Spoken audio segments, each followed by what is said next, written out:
The following is a special edition of the Weekly Outlook podcast in celebration of the 150th anniversary of Alexander City.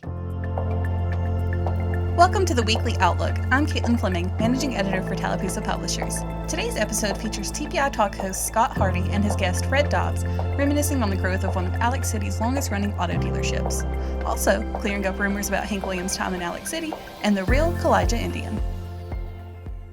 Welcome in and thanks for joining us for another edition of TPI Talk. My name is Scott Hardy and today I will be joined by Mr. Fred Dobbs as he discusses the 150th anniversary of Alexander City.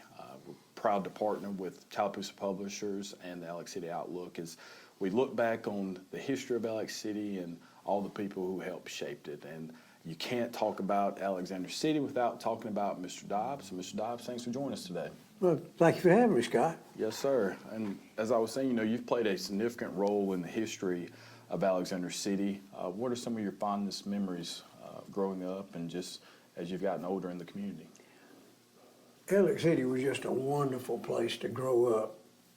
I was born in 1940. I'm the old guard now. I didn't know I'd make it this long, but I sure am happy to be here, and I hope I'm here a lot longer. But it was just a great place to grow up. Number one, we had Lake Martin. It was nowhere near as popular then as it is now. Yes, sir. But my dad actually built the first summer home on Lake Martin that was not just a two-room fishing shack. Yes, sir. And he was told by some of the establishment he was crazy to build on that muddy old backwater, come down to Destin and build your house with the rest of us.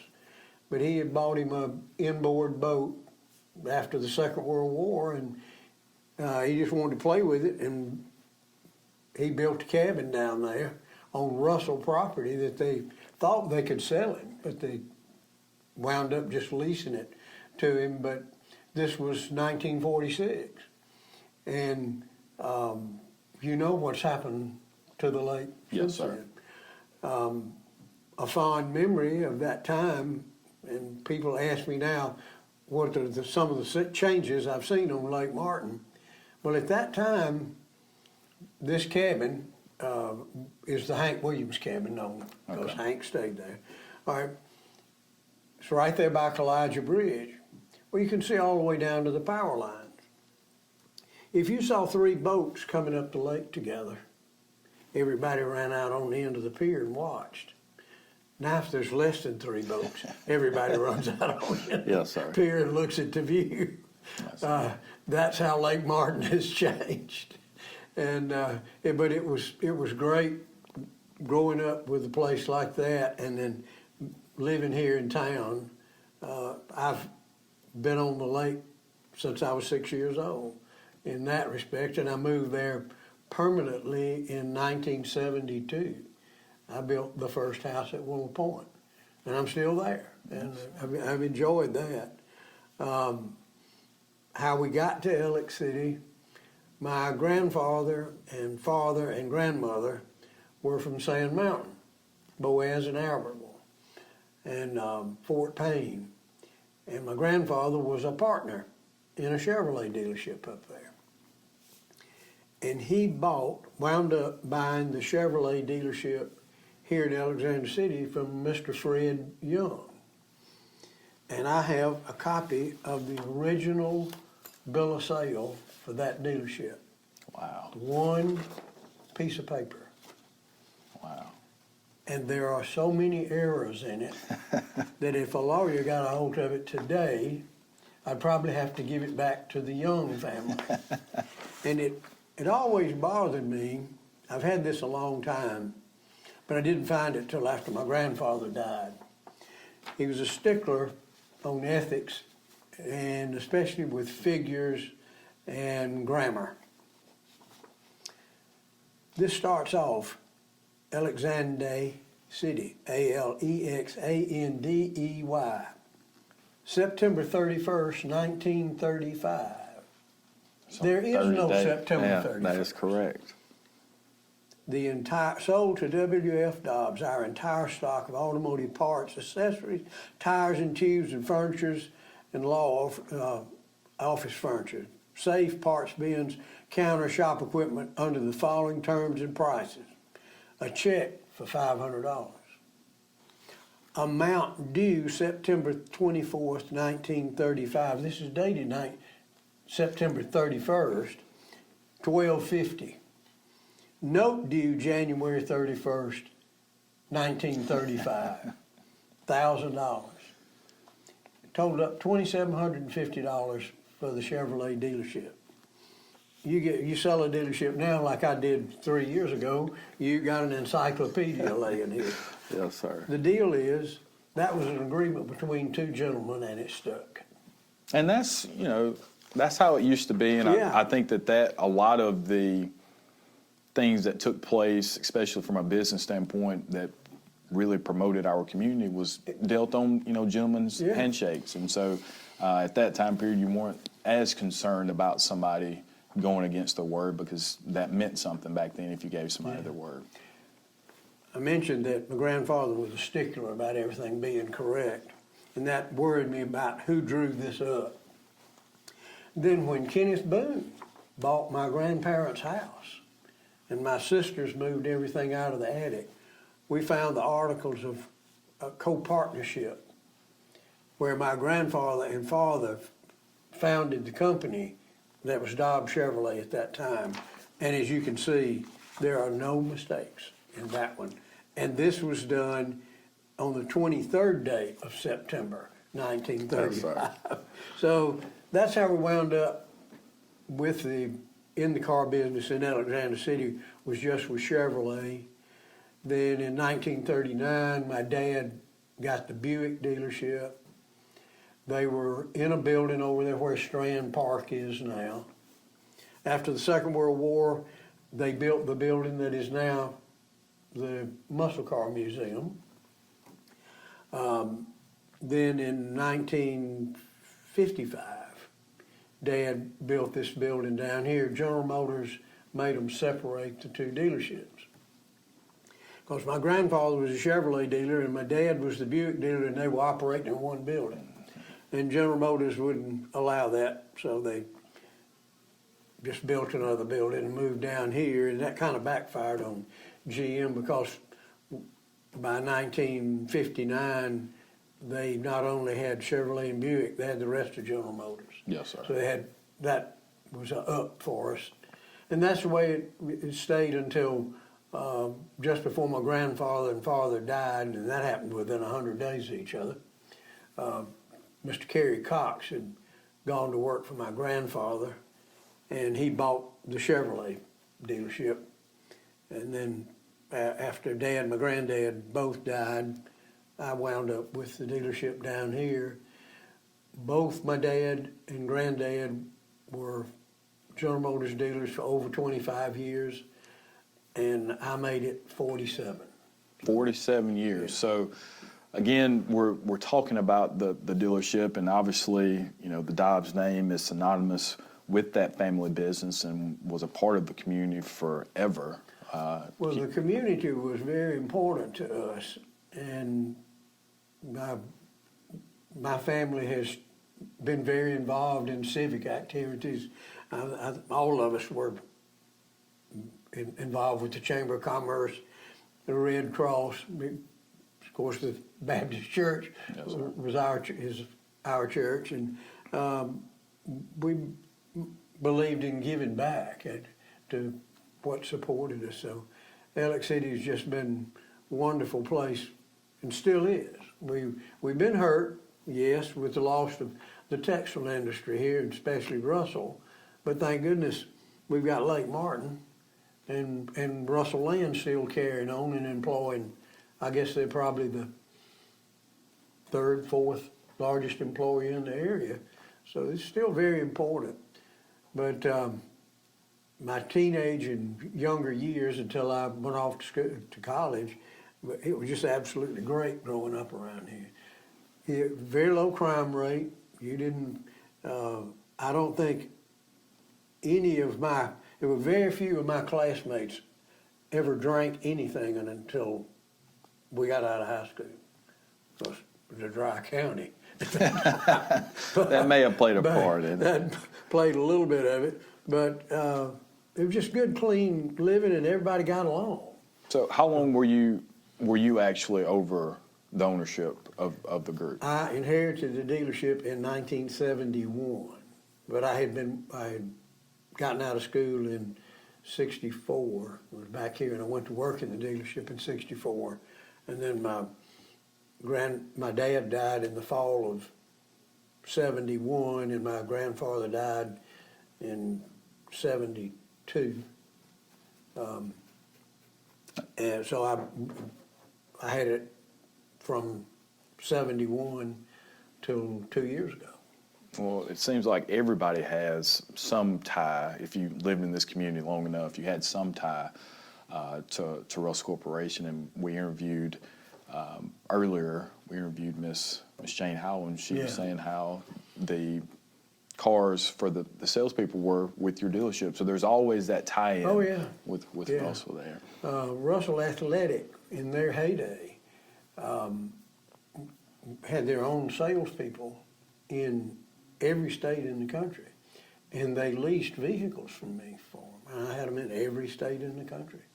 At one time, they had over 120 vehicles leased from me. That was a big part of your business. Yes, sir. Especially in the size dealership that I had. You know, we had it good for 100 years with them. Yes, sir. Everything changes, except It does. change. It It does. keeps changing. Well, it sounds like a old country song lyric, so that's a good way to transition into my next question. One of Alexander City's claim to fame was a frequent visitor by the name of Mr. Hank Williams. Can you tell us a little bit about what brought him here and ultimately what kept him coming back? Well, as far as I know, he was only here once. That's the first correction to the rumors that go around. Dad was a pilot. That's been my passion forever. But Dad was a pilot, and the people that owned the radio station here had a disc jockey working for him by the name of Bob McKinnon.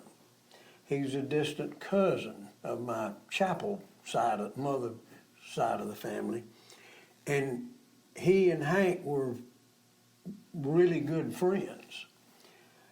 And they were having some kind of radio station owner or disc jockey convention or something in Nashville. And Dad flew the owners of the radio station here, the Watleys at that time, and Bob McKinnon up there, and he met Hank. Well, Dad never met a stranger. And he just mentioned to him that he had a place on Lake Martin. If he ever needed to get away, he could use it. And his dad told the story 1,000 times. It took him about 2 weeks to get here and about 2 months to get rid of him. He cut a wide path while he was here. I'm sure there's a lot of embellishment about what he did and how he carried on here, but not a lot. He did a lot of what they said he did, but that's how he got here, and he actually stayed at the cabin and wrote a bunch of songs there.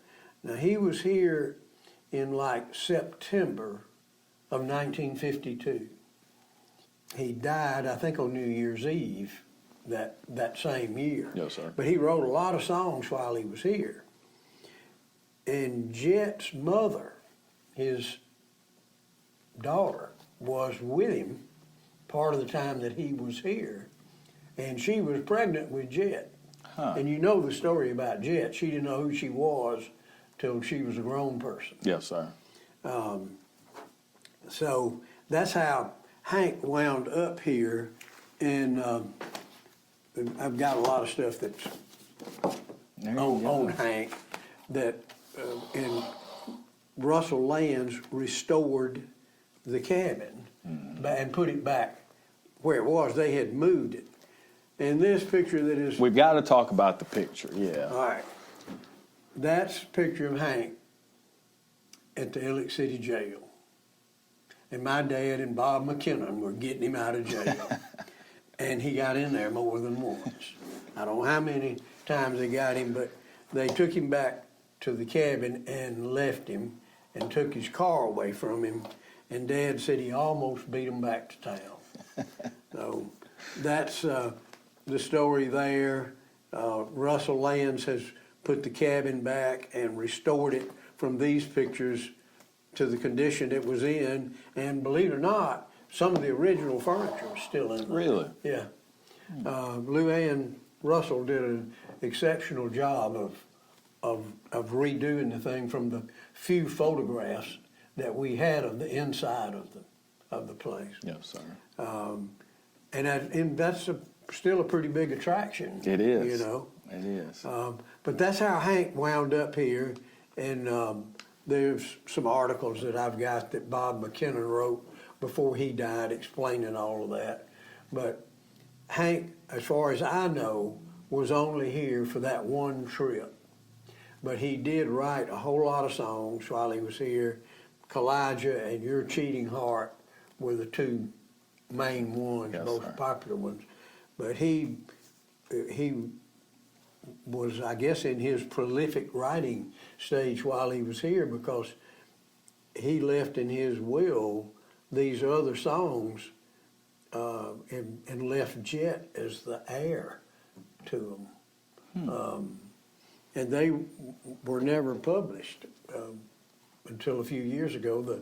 From what I understand, the Nashville hierarchy had it tied up. Yes, sir. But Hank was here for, I think, less than a month. But he did he wrote a lot of songs there, and there are a lot of tales about him. My brother-in-law, Chester Parks, and his brother, Benny, and his sister lived in a little house just as you got off the old Kowaliga Bridge. It's where the Kowaliga boat shop is now. And they took, Chester and Benny took Hank to ride in a boat. Now, all you had for boats back then was just a homemade flat-bottom wooden boat with an outboard motor on it that you pulled a crank cord to crank it. There were a few inboards on the lake at that time, but the vast majority of the boats were just for fishing. But anyhow, Chester and Benny spent more time with Hank by a long shot than I did. I remember going down there to let him in the cabin and met him at this little store and house that Chester's parents had there. Well, He had on a white hat, and he had on a big buckle that said Hank on it. And I remember he had on boots with silver spats on them. And he told Dad, "Now, Darwin, I don't want anybody to know I'm here, and I don't want anybody to know who I am." And he's dressed up like that. But that's my Hank Williams story. Well, I'm glad we were able to officially get a true account of what has taken place. I know my entire life I've heard all kind of tales about his time here and how many times and how long, but glad we could officially get that on the record. The other thing that people don't realize is that when he wrote that song, Kowaliga, there was no wooden Indian. There was no Indian there at all. When they built the first Kowaliga restaurant, Toppy Hodnett was the guy going to run it for the Russells, and my dad told him, "You need an Indian out here, and I know where you can get one."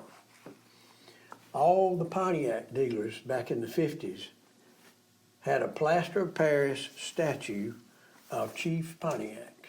So they came up here, and my uncle was the Pontiac dealer.